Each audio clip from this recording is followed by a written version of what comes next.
Teman-teman, ketemu lagi nih sama aku. Ada yang rindu aku nggak? Jangan ya teman-teman, soalnya kata Dilan kalau kita rindu itu berat tahu.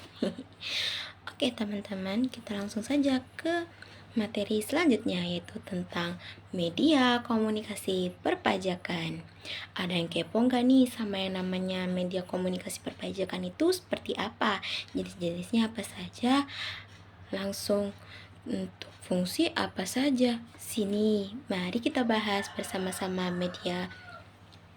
Media berasal dari bahasa Latin yaitu medium. Media jamak tunggal, artinya perantara, penyampai, atau penyalur. Sedangkan menurut istilah yaitu percakapan langsung antara dua orang di suatu ruangan atau di tempat ditentukan lainnya. Nah, teman-teman, selanjutnya kita masuk ke jenis media komunikasi. Jenis-jenisnya sendiri terdiri dari dua, yaitu yang pertama menurut karakteristik dan menurut sifat. Kita akan membahas yang menurut karakteristik. Harvis Cangarang menggolongkan jenis media menurut karakteristik menjadi 4 macam, yaitu apa sih yang 4 macam tersebut? 1. Ada media antar pribadi. Untuk hubungan perorangan atau antar pribadi, maka media yang tepat digunakan ialah kurir atau utusan surat dan telepon. 2. Lalu yang kedua ada media kelompok dalam aktivitas komunikasi yang melibatkan halayak lebih dari 15 orang.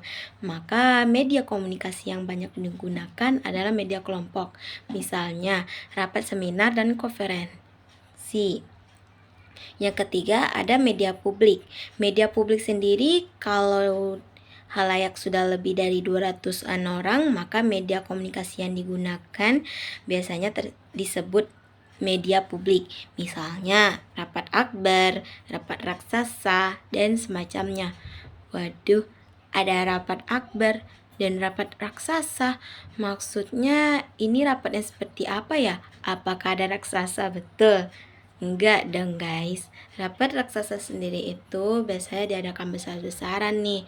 Itu tuh bakal diundang seluruh para karyawan, baik itu karyawan paling bawah ataupun yang pangkatnya paling tinggi. Lalu posisi keempat ada media massa. Media massa yaitu jika khalayak tersebut tanpa diketahui di mana mereka berada, maka biasanya digunakan media massa. Media massa adalah alat yang digunakan dalam penyampaian pesan dari sumber kepada khalayak atau penerima dengan menggunakan alat-alat komunikasi mekanis seperti surat kabar, film, radio, dan televisi. Lalu kalau menurut sifat apa sih? Nah, kalau menurut sifat, penggolongan media dari segi sifat menurut Mohahli Aziz dapat golongan yaitu media tradisional. Media tradisional sendiri yaitu berbagai macam seni pertunjukan yang secara tradisional dipentaskan di depan umum atau khalayak, terutama sebagai sarana hiburan memiliki sifat komunikasi seperti ludruk, wayang, drama, dan sebagainya. Oke, kita lanjut ke materi selanjutnya yaitu fungsi media komunikasi. Fungsi media komunikasi terbagi menjadi 5 yaitu pendidikan atau edukatif. Surat kabar sebagai media pers berfungsi mendidik masyarakat agar dapat berpikir kritis. Manfaat media komunikasi pendidikan sebagai meletakkan dasar-dasar yang konkret untuk berpikir dan oleh karena itu mengurangi verbalisme. Lalu memperbesar perhatian para siswa juga dan meletakkan dasar-dasar yang penting untuk perkembangan belajar dan oleh karena itu membuat belajar lebih mantap. Selanjutnya ada fungsi sosial.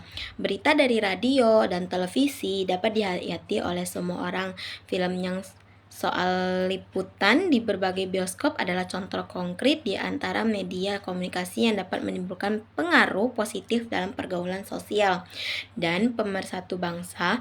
Lalu ada fungsi ekonomi, yaitu media komunikasi mereka menggunakan baik dalam rangka meningkatkan produksi melalui pembinaan prestasi kerja secara maksimal maupun dalam rangka promosi dan pemasaran hasil produksi keseluruhan penjuru dunia.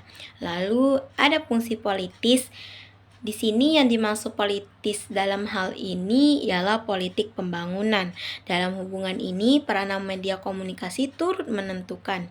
Dan yang terakhir ada fungsi agama, yaitu dapat digunakan untuk menyampaikan pesan, dakwah kepada halayak. Ia dapat juga menanamkan dan mengukuhkan nilai-nilai, budaya, norma sosial, dan falsafat sosial. Oke teman-teman, cukup sekian dan terima kasih. Sampai jumpa di materi selanjutnya.